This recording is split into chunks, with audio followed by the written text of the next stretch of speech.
Hello friends, I'm Texe, and I'm glad you're with us today. We're going to be examining something very odd. In fact, a lot of things that are odd and weird and, to keep going with such words, bizarre and strange.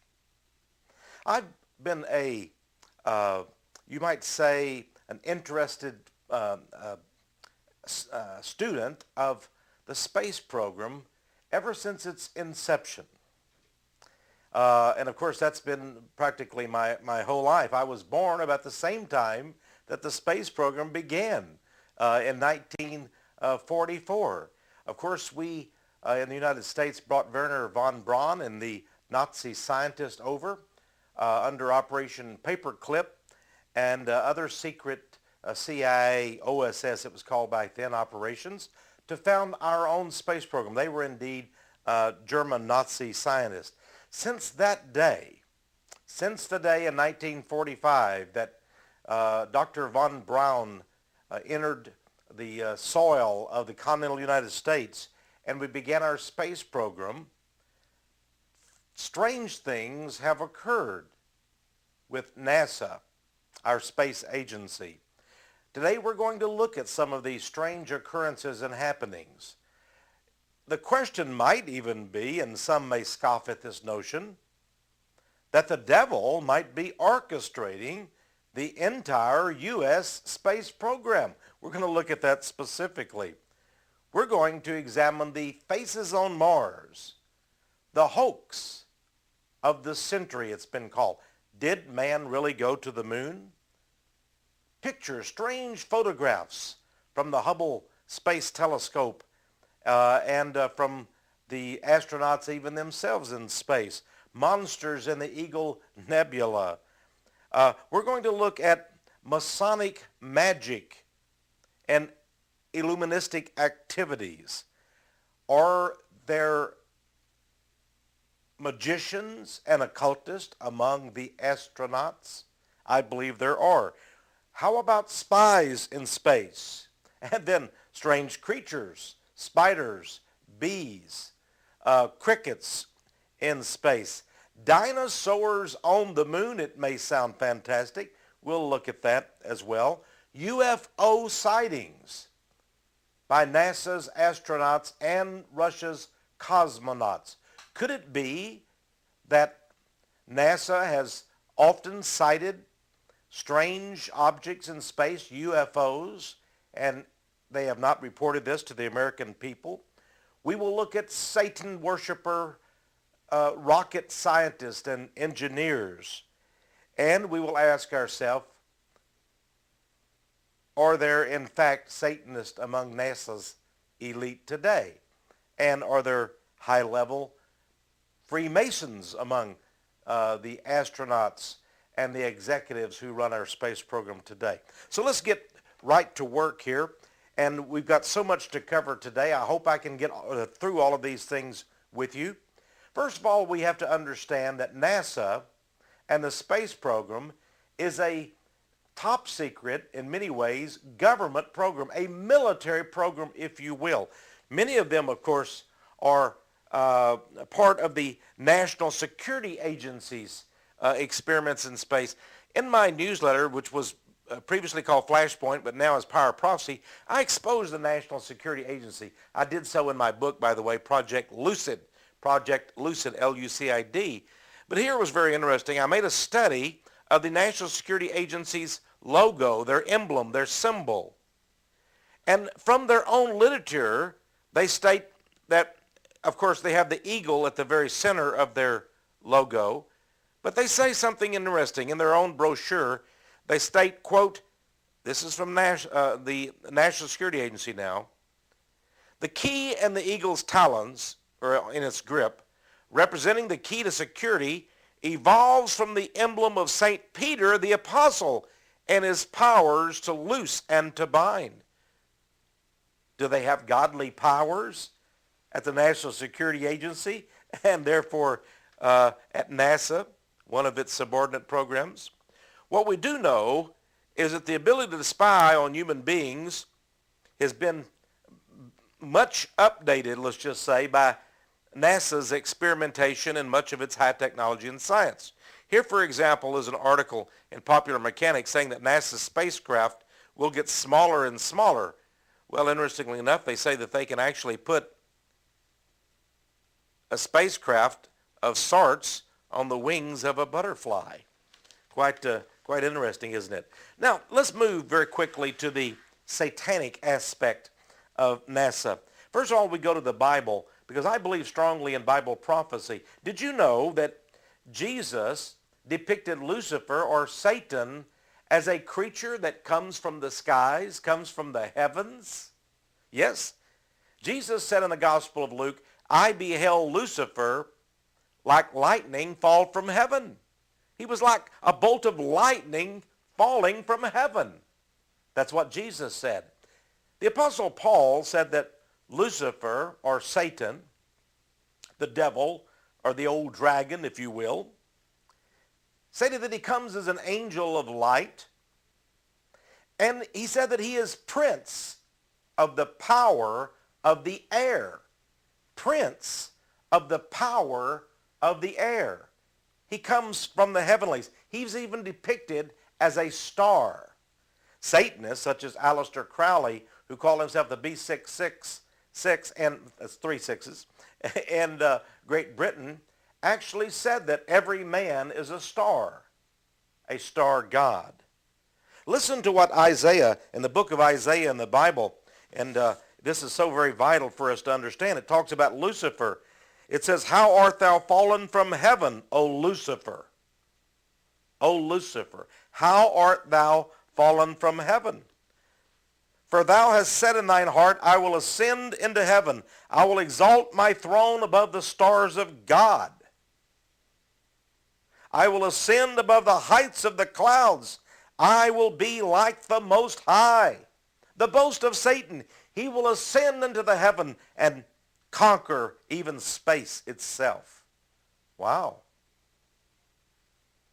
Is that the reason NASA and the United States of America and even Russia has sought conquest in space? Are we doing Satan's work? Well, I want you to understand that in Isaiah chapter 14, verses 12 through 15, it also says something about the final destiny of Isaiah. Not of Isaiah, but of Lucifer. It says, and here is the prophecy, yet thou shalt be brought down to hell, to the sides of the pit. He'll be brought down to hell. He is not going to ascend unto the stars. And to confirm that, we read Jeremiah chapter 49, verse 16. Listen to this, my friends.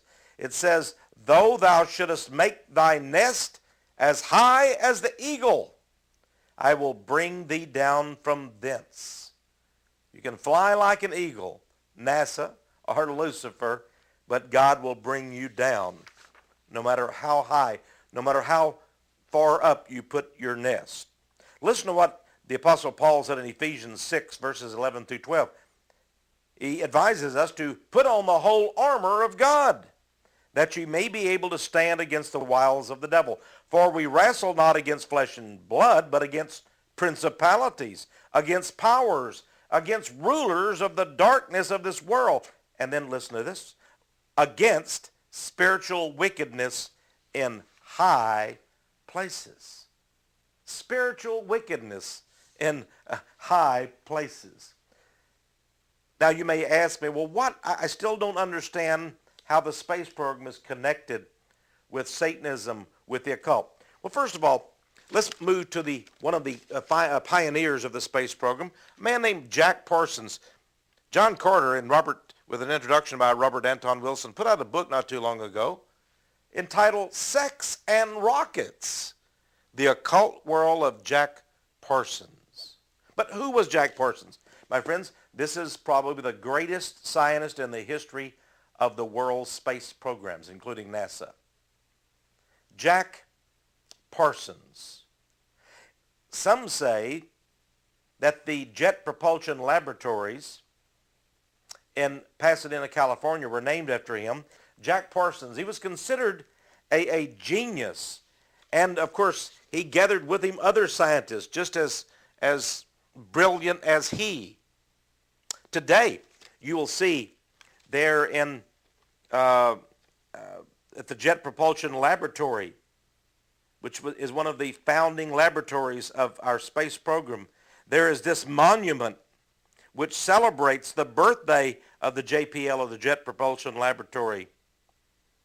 And it notes that the JPL laboratory was erected, began its operations on Halloween. That's the day when the dead come forth, it said. Halloween, 1968. By the way, you'll notice one of the names on this monument, in addition to Jack or John W. Parsons, they just call him Jack, but his official name was John W. Parsons. One of the names is William C. Rockefeller. I think it's interesting to have a Rockefeller name there, too, as one of the pioneers of America's space program. Here's a picture of John or Jack Parsons with some of his work. This was June 4th, 1943. Then we have also this a picture of Jack Parsons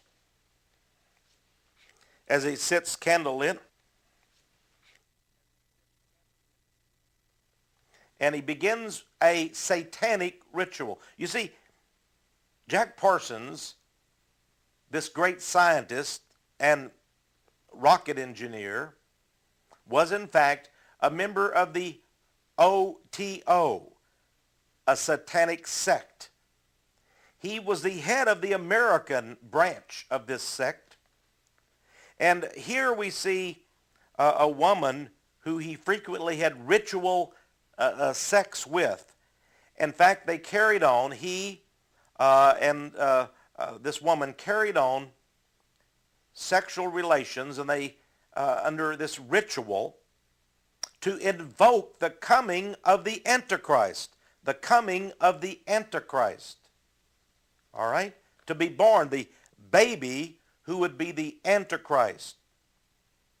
They had a ritual, they called it Babylon working, that they conducted to accomplish this. How did Parsons learn about Satanism and Satan worship, and how did he become a member of the OTO? He became connected with this man, Aleister Crowley. Parsons actually called him Father.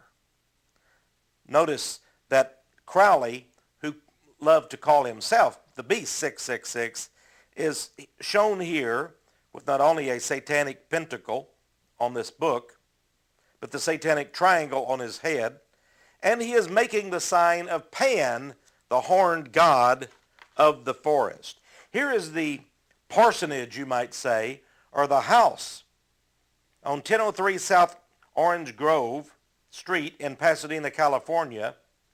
It no longer stands today. But at the time this picture was made, this house was used for a number of satanic rituals by Mr. Parsons and was the headquarters of the OTO. Here's some photographs I'd like you to see of Aleister Crowley as he conducts a ritual. Here are his laws. He put out the laws of Satan, the commandments. We have our 10 commandments. The Church of Satan has its commandments. And these are the laws that Mr. Crowley and Parsons, this rocket scientist, developed.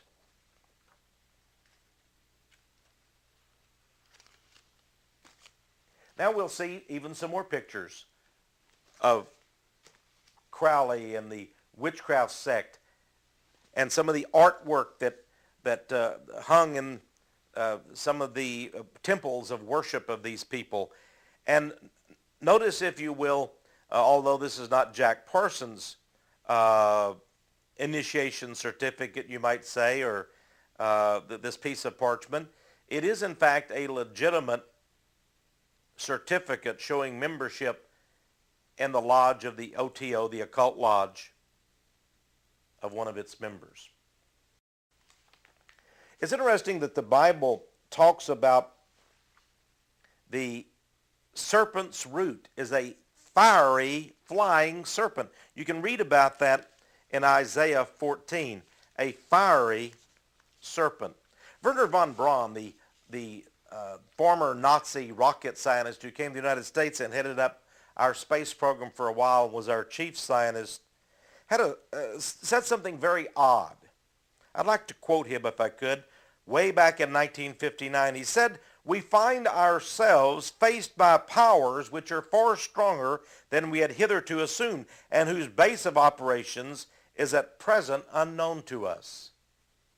The American space program was faced by powers, these strong powers, whose base of operations was unknown even to the chief scientist of NASA. Was he talking about demons from some installation in space? Very odd. If we look at the history of NASA, we can see a lot of the Masonic and occult implications. Here's a book, for example, and a movie was made of this, starring, Academy Award-winning actor Tom Hanks. Apollo 13, the Apollo 13 flight. Remember, they made famous the saying, "Houston, we have a problem." Houston, we have a problem. Starred Tom Hanks, Kevin Bacon, Ed Harris, and others. It's very interesting when you look at this book. First of all, you see a very odd pagan or occultic symbol. This was the official Apollo 13 emblem here that I'm showing you.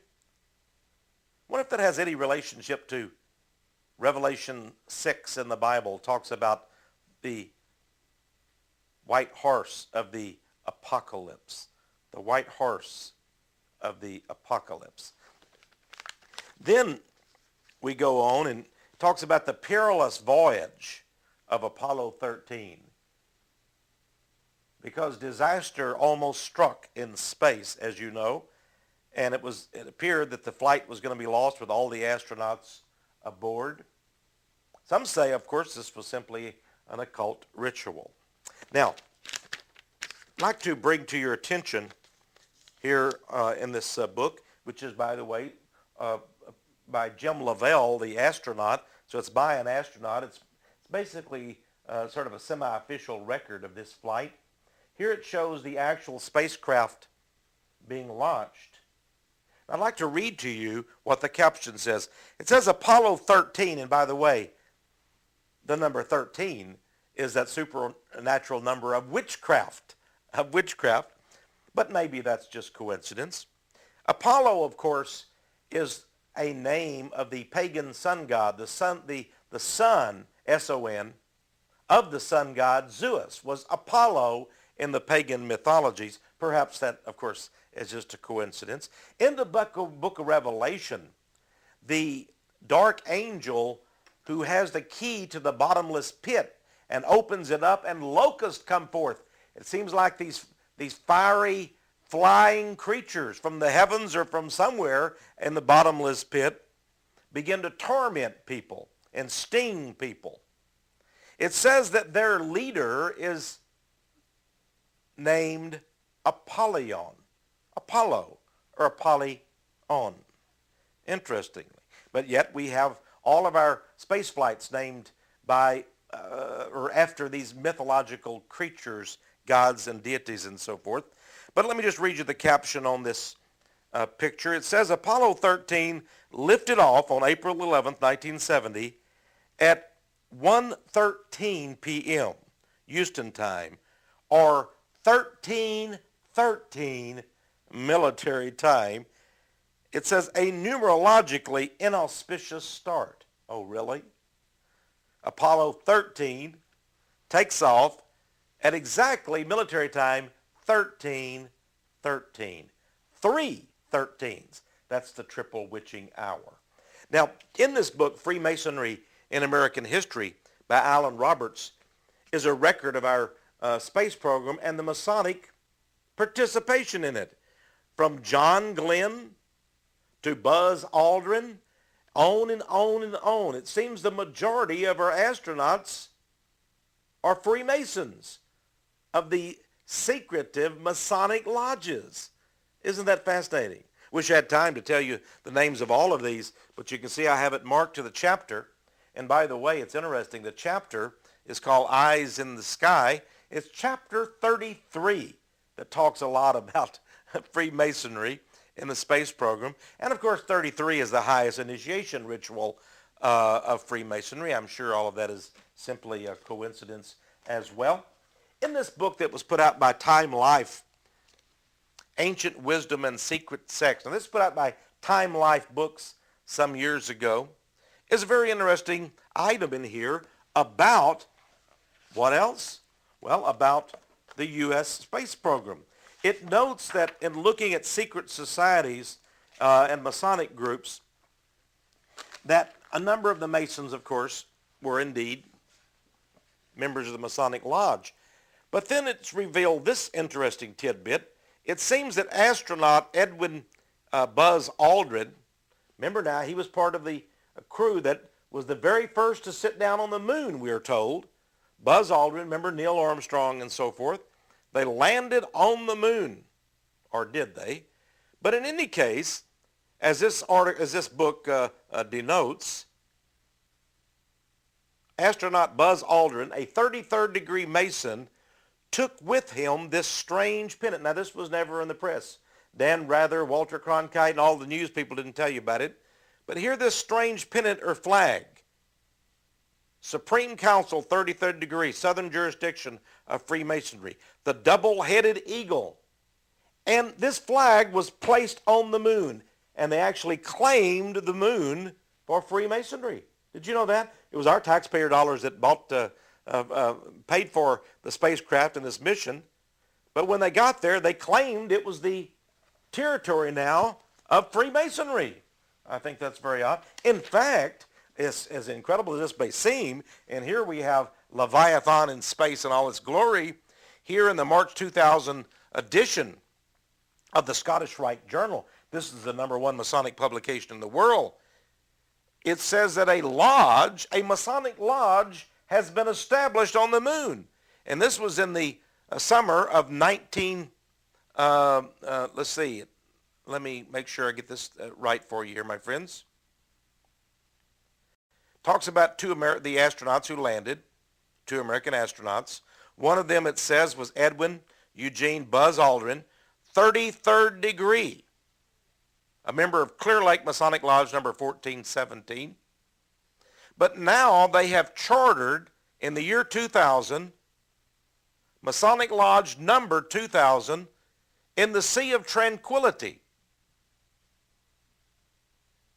And it says that Buzz Aldrin, as a special deputy of the Grand Master of Freemasonry, has been granted full power to claim Masonic territorial jurisdiction on the moon, and that was done during that flight.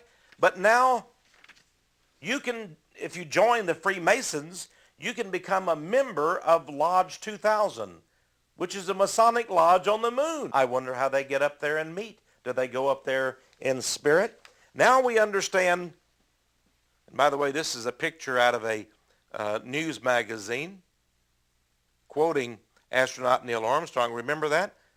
Supposedly when their lander set foot on the moon, it was announced to the whole world back in 1969, Houston, Tranquility Base here. The Eagle has landed. Why did they name it Eagle? Was it not after the double eagle? Did anybody know that in addition to the American flag, they would first, of course, plant the flag of Freemasonry, the double-headed eagle, and that even their lander would be named the Eagle, and it would be announced, in other words, that the Masonic Eagle has landed. And now at that same base where the moonshot was, the Tranquility Base, they say they have a Masonic lodge there. They own the place. Very, very strange and bizarre, is it not? Now, one of the interesting aspects of our space program, my friends, is that we continue to be inundated with photographs and pictures from space. Some of these are quite odd and weird to the extreme. We're going to look at some of these. Scientists say they've been able to find a treasure trove of information from these different, the Hubble Space Telescope, and of course even the astronomers here on Earth-based telescopes. But it's fascinating. For example, in this huge newspaper item that's really across the United States, Associated Press and others carried it, William Cochran, a University of Texas astronomer, said, it's a revolution. We have a lot of really valuable new data that has allowed us to rethink a lot of things, unveiling the heavens. Here's a picture, by the way, of the Chandra X-ray Observatory. Quite a stunning picture, is it not? By the way, the Chandra X-ray Observatory, Chandra is a word meaning star. Some people point out the preposterous but interesting thought that Chandra Levy, the intern for Congressman Condit in Washington, D.C., her name was Chandra, which of course meant a star. Some say she was a victim of a satanic sacrifice there in Washington, D.C., and it was the sacrifice of the star goddess. Now, here we see an explosion that supposedly dazzled scientists from space. This orbiting Chandra X-ray telescope sent back this fantastic image in space. Here's an interesting one. This is from the European magazine of all places. And this is, again, this is Jupiter's satellite, Io, and a picture of it. And it says it looks like a huge planet pizza piping hot. Let me try to get that straightened out a little bit for you. And you know, it does look sort of like a huge plate of pizza, does it not? Would you like large, medium, or small today, sir? Well, in any case, here was a picture that came out of the Hubble Space Telescope, and I first looked at it, and the caption doesn't say anything about it, but I kept looking at this, and well, it just seemed to me there was the face of a beast. Is that not the face of a beast? Do you not make out the chin and the lips and the nose and the eyes and the head? Isn't that a strange creature in space that has been sighted? You wonder about Lucifer being the star who fell from heaven.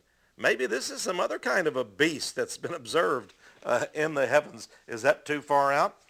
Here's from the Space Telescope, and even National Geographic was stunned, so stunned that this became the front cover of the National Geographic magazine. This is an actual photograph from Hubble's Eye on the Universe, says National Geographic. Imagine that. We've heard about the all-seeing eye on our $1 bill. Is this the all-seeing eye in space of Lucifer? Is he looking down on us, the prince of the power of the air? Could it be? Very odd indeed. Here's some more pictures. This is from a very popular astronomical type magazine. Are these creatures from space standing on pedestals, staring down at us? Nightmarish creatures in the sky? It does seem too far-fetched, does it not? And then there are these strange experiments and the strange happenings in space. For example, here's a children's book of all things. It's called Spinning in Space. And it talks in this book about, well, let me just show it to you if I might.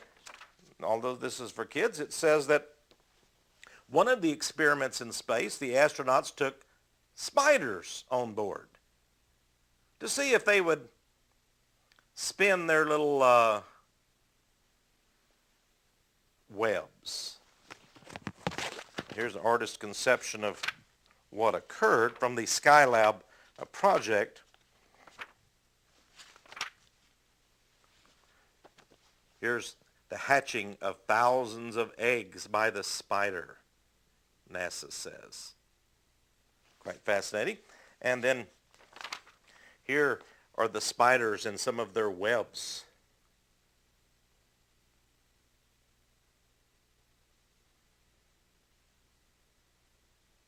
I have no idea what earthly good spiders in space would have.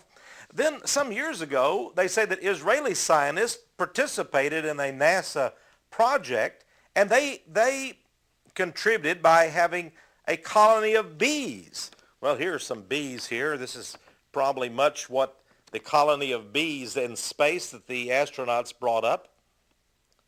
Bees in space producing honey. Well, you know, the Old Testament tells the Jews to never but never bring honey into the tabernacle. It's interesting, the queen bee of Babylon is much worshipped by pagans. Well, here is one of the popes. Yes, one of the popes. In fact, the caption here says Urban the Eighth.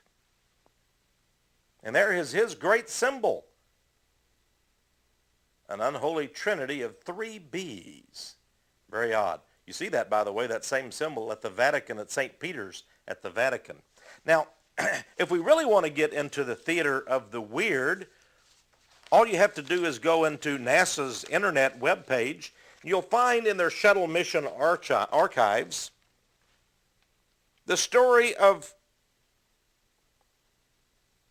shuttle mission number 58 on the Columbia, which, by the way, is the name of the great goddess Columbia. Here again we have one of the pagan goddesses. Mission STS-58 on Columbia. Here's a picture of the astronauts. If you can see, this is black and white, and I'm going to show it to you in just a moment. This is all about it. I have a whole packet of information I've obtained from the internet. And interesting, here's a list of the crew. And I want to show you, by the way, John Blaha, of all, that's a sort of a strange name. John Blaha was the commander. Now I'm going to show you here this picture of the crew. And I want you to notice this gentleman right here. Let me put my little hand here. See this man here? His name is Marvin Fettman. He was on this crew. He was the first veterinarian, that's animal doctor, in space. The first animal doctor or veterinarian in space. There's the full crew of STS-58. Now, in addition to these human astronauts, they also brought on board a huge number, at least 48 rats. Yes, that's right, R-A-T-S, rats. Rats in space. You can read all about it, of course, as I said, on the NASA internet page. Now, in my newsletter, I reported. Now, the most astonishing thing about this whole thing, by the way, the first article is at the top here. I reported, it says, this is back way in March of 1994, rats beheaded in space. Did you know that, according to the reports, if they were true, and I assume they were, Dr. Martin Fettman, America's first veterinarian in space, had the dubious honor of having to slay or to kill a number of these mice and rats and dissect their bodies in space. And what did he use to do this? A miniature guillotine. He took a guillotine, a little tiny guillotine, and cut off the heads of the rats. That's how they killed the rats, by guillotine. Now, I know during the French Revolution, Marie Antoinette and King Louis lost their head, but who would have ever known that NASA would be beheading rats with a guillotine in a spacecraft? It sounds like an odd thing to me. Some, of course, being very suspicious, might point to Revelation 20, verse 4. It says, I saw the souls of them that were beheaded for the witness of Jesus in the last days. The saints of God are beheaded. Here we have rats. Well, certainly that's not the saints of God. That's not Christians. But interestingly, at this very same time, and here is the second article, Universal Press Syndicate ran this cartoon across America. It showed a bunch of rats dragging the GOP, that's the Republican elephant, into a fundamentalist Christian mission where he didn't want to go. The Republican Party doesn't want to go anywhere with these Christian fundamentalist rats. He says, geez, what on earth is happening to me? Now, friends, I think this is pretty much bashing, sort of a hate crime against Christians, a hatred toward fundamental Christians, but depicting Bible-believing Christians as rats. And at the same time, up in space, NASA and its Martin Fettman, Dr. Fettman, America's first veterinarian in space, are beheading rats in space. By the way, just as a little kink on this is just odd coincidence, but notice the third article I've got on this page 3 of my newsletter back in March of 1994. Abortion doctor wells shotgun against Christians. It seems that in Austin, Texas, this 46-year-old medical doctor who was an abortionist didn't like people demonstrating in front of his home, and so he took a shotgun to them. They're very loving people, as you can see. By the way, here's actually the article from my newsletter in with black and white and red color and such, these articles that I just told you about. Now, one of the things that has been very interesting in space, according to this video, and we have just a little clip from it, but I want to give credit to the right video. It's called The Secret NASA Transmissions, the Smoking Gun. Talks about a gentleman over in the area of Great Britain in Scotland who evidently, accidentally, because he's manager of a cable TV station, was able to plug in and bring down NASA transmissions of a number of space shots.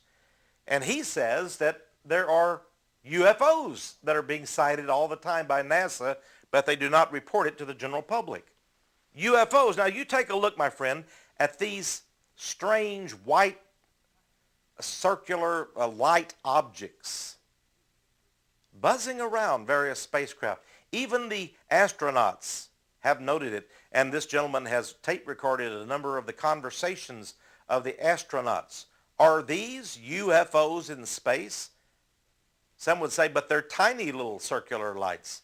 Whatever they are, they're very small as they dart around. But does that make them illegitimate? I mean, we could have a 500-foot tall UFO alien as well as we could have a tiny, tiny, tiny alien in a teeny tiny little UFO. Who knows?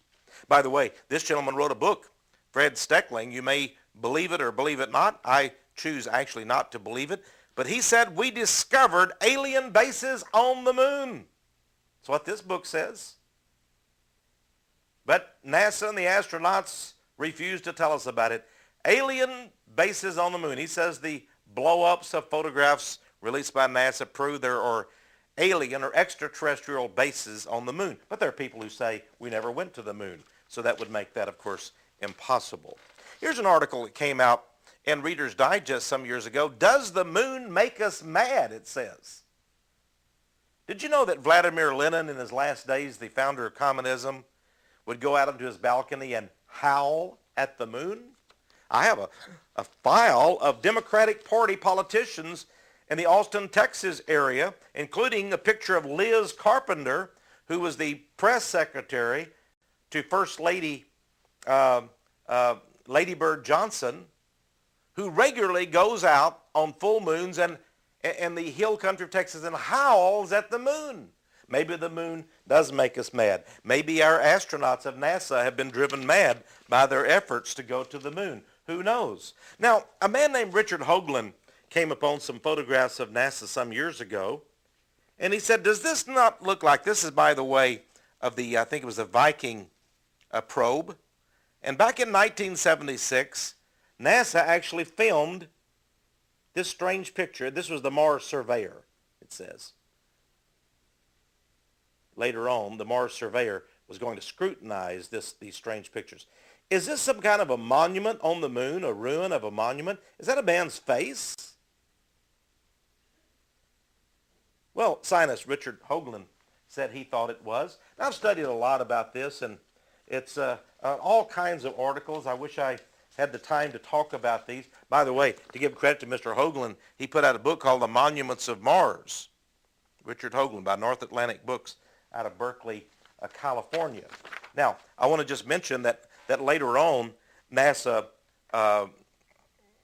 put out some supplemental photographs years later, which the same effects do not appear. And NASA says this was just the lighting of that particular mission shot. So, was it just a lighting problem, or was that really a face on the moon? Well, Not too long ago, NASA announced that they had found what appeared to be a rock from Mars, yes, from the planet Mars, that had life on it. A fossil was found. Wow. Some worm-like fossil, they said, from Mars. Shocked the whole world. There is life in outer space. Bacteria, life, and maybe more. That's what they said in this article. Now, I have this from a tabloid. It's very interesting. Dick Morris, who was the top White House advisor, political advisor to President Bill Clinton at the time the Mars rock showing there might be life on Mars was found. And this is very interesting. This is a call girl up here, if you'll see in this picture. And it just so happened that when Clinton talked to his chief political advisor, Mr. Morris, and gave him the news, Mr. Morris was, well, he was having a tete-a-tete with his girlfriend there in the hotel. Sherry Rowlands was her name. And it says that while Clinton was on the phone to Morris telling him about the military secret that only 7 people in the world knew about at the time, the discovery of life on Mars, Morris was there in the hotel room and he turned to her and said, well, now you're the 8th. She was the 8th person to know a call girl or hooker connected with the Clinton administration. Well, it didn't work out. Scientists started looking it over and saying NASA's all wet. This was all propaganda. New rules of science, says this one article. People said no. Hype on Mars was how this article put it. Hype on Mars says it's pure baloney. The fossil was not real, and there was no life found on Mars. But it did stir up a lot of interest. Look at this. From Newsweek, Mission to Mars. We need to go there, the red planet. There could be life. Mission to Mars. Newsweek came out. And then Time, not to be beat, said, is there anybody out there? Big feature article. They say these magazines sold a lot. Then there was, of course, items like this. Questioning coming out. Could there be aliens? Could there be extraterrestrials? After all, if NASA did find life on Mars, could there be life like this? Oh, very interesting. Well, in any case,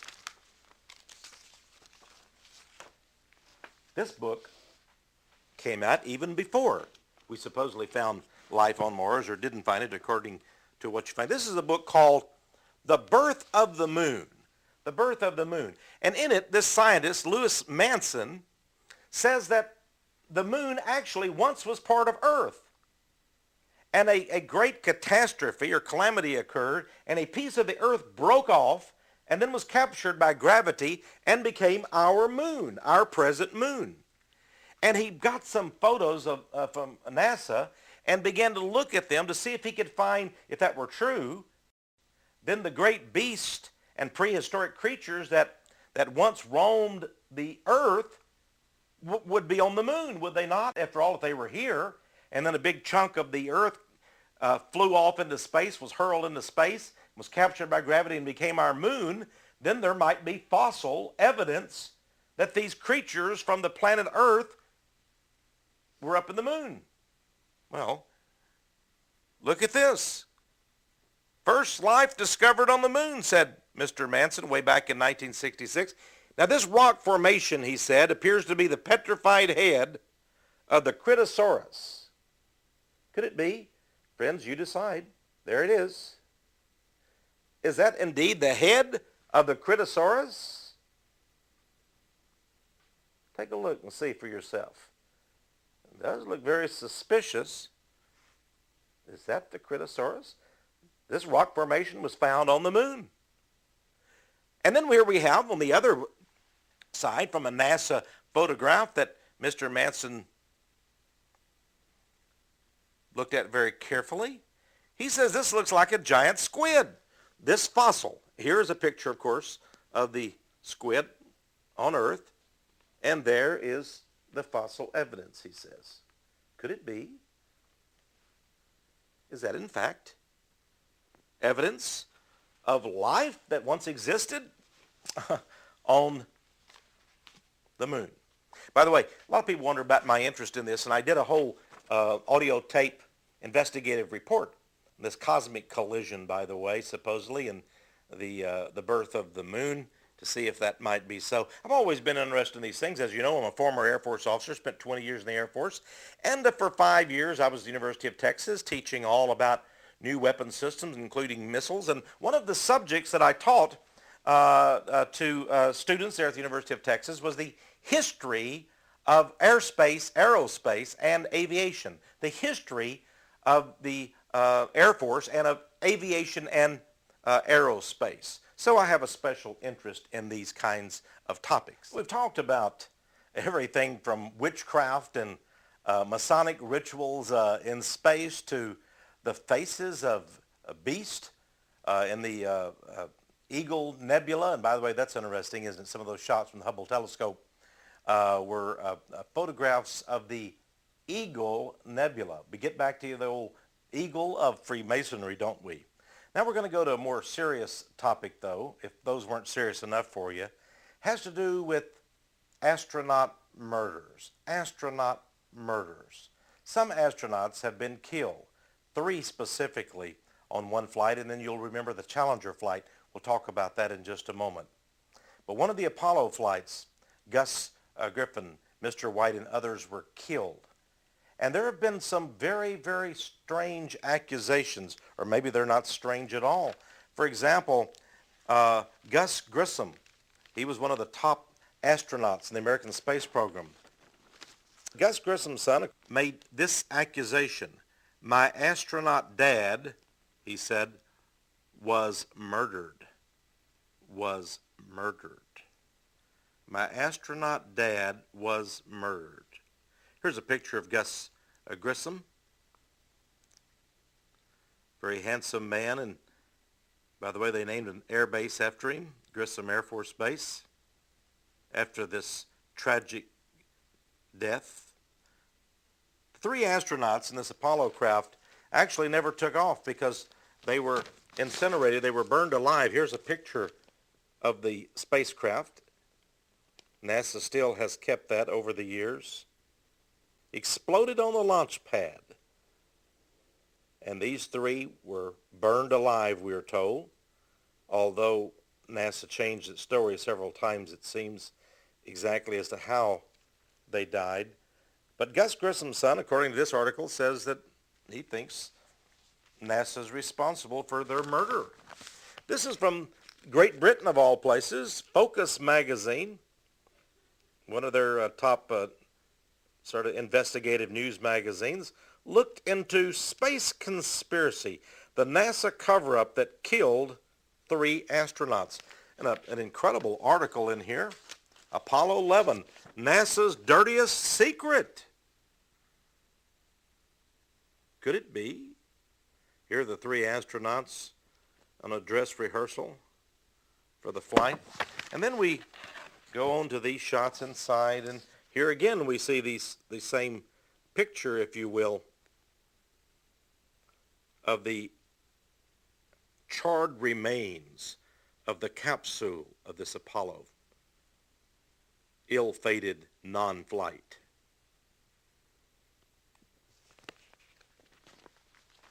From the Free Press, Kerrville, Texas, this item says, retired NASA engineer reveals Apollo death's cause was a cover-up. A cover-up. Very interesting, isn't it? Well, then we get to the Challenger. Here's some from sort of a looking back edition of newspapers. It says the Challenger 7 explodes, and actually it wasn't even up in space. It was up in the sky and had only been launched a short time before, and it blew up. And all of the astronauts, including that woman astronaut, was killed. There are some who say this could have been an occult ritual. In fact, I've done a whole video called The Eagle Has Landed that discusses that very crazy, but, well, is it a possibility?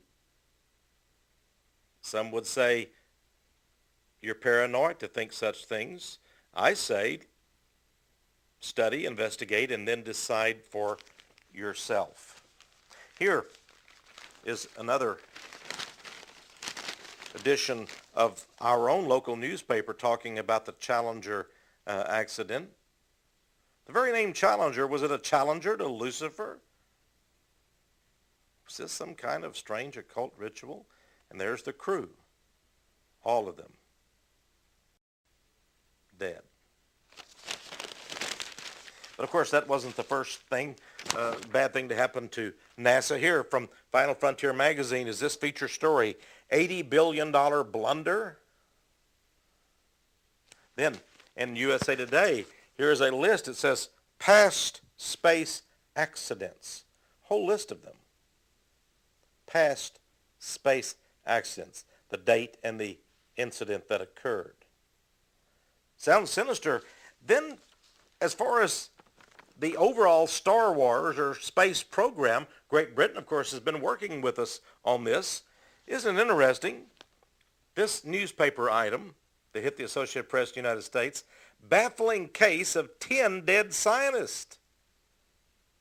One after another, scientists working on the Star Wars program were found dead.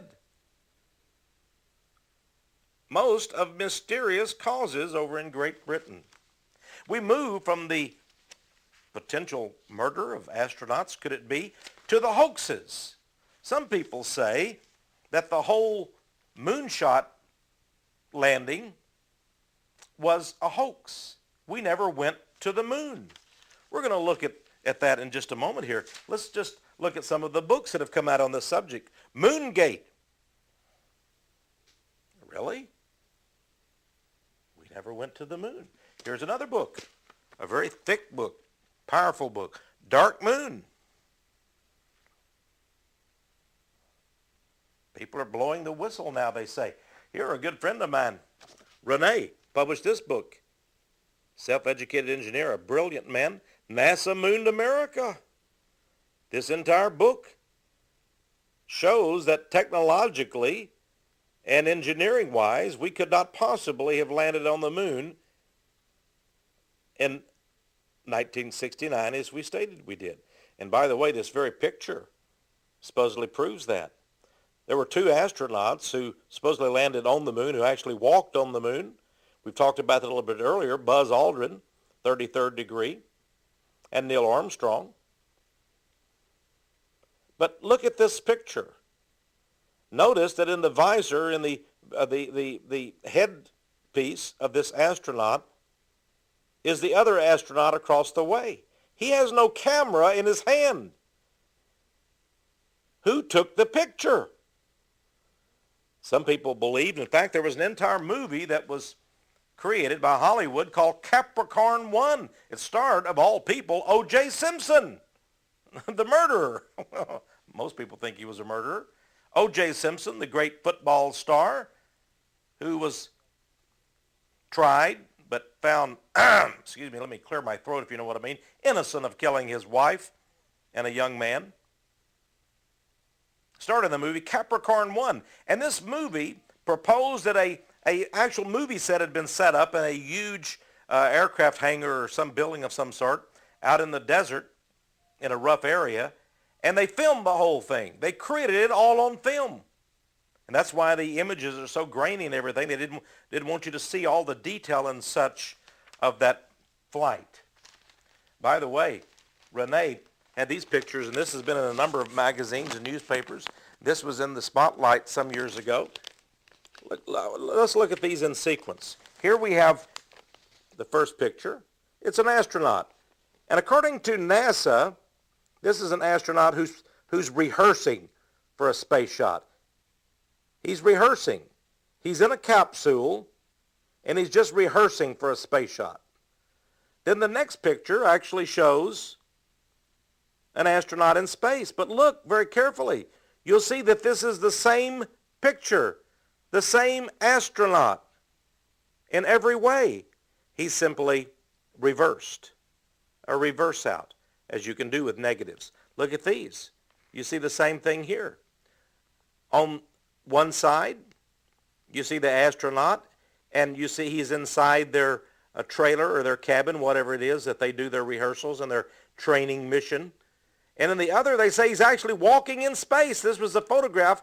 The astronaut is supposedly actually walking in space. You know what they did? They just dropped the background. It's the same photograph. Exactly. One back here on Earth while they were rehearsing, the other supposedly in space, but it's the same photograph. A little bit monkeying, would you not say, with reality? Here's an item in a magazine, Media Bypass. Was it only a paper moon? Well, NASA put out this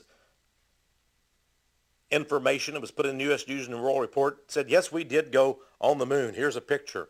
And guess what? This astronaut here on the moon is giving a Masonic sign, apparently, with his arm. Sign of a master mason. Very interesting. Probably, by the way, probably the best known refuter and the guy that wrote the best known book says we never went to the moon was a man named Bill Casing. Would like to give him credit for his work. We've covered a lot of strange things. Maybe we'll end with this quote. This quote from Abraham Lincoln. He once said, you may fool all of the people some of the time. You can even fool some of the people all of the time, but you cannot fool all of the people all of the time. Well, my friends, a century later, movie producer Joseph Levine summed up a new reality. He stated, you can fool all of the people all of the time if the advertising is right and the budget is big enough. Maybe that's what we've really been seeing in all of this witchcraft and the illusion and the pageantry of the space program. But of course, there is a real, my friends. There are many counterfeits here. We really can't trust man here on earth. We should not lean on man, but there's one you can lean on. And when we look past the oddities and the strange things and the weirdness and all of the stagecraft of mankind, we can point to the reality of God. He does exist. He is Lord, and he's Lord of the entire universe, including this planet and all the stars you see in the sky. This has been Texe Mars. May God richly bless you.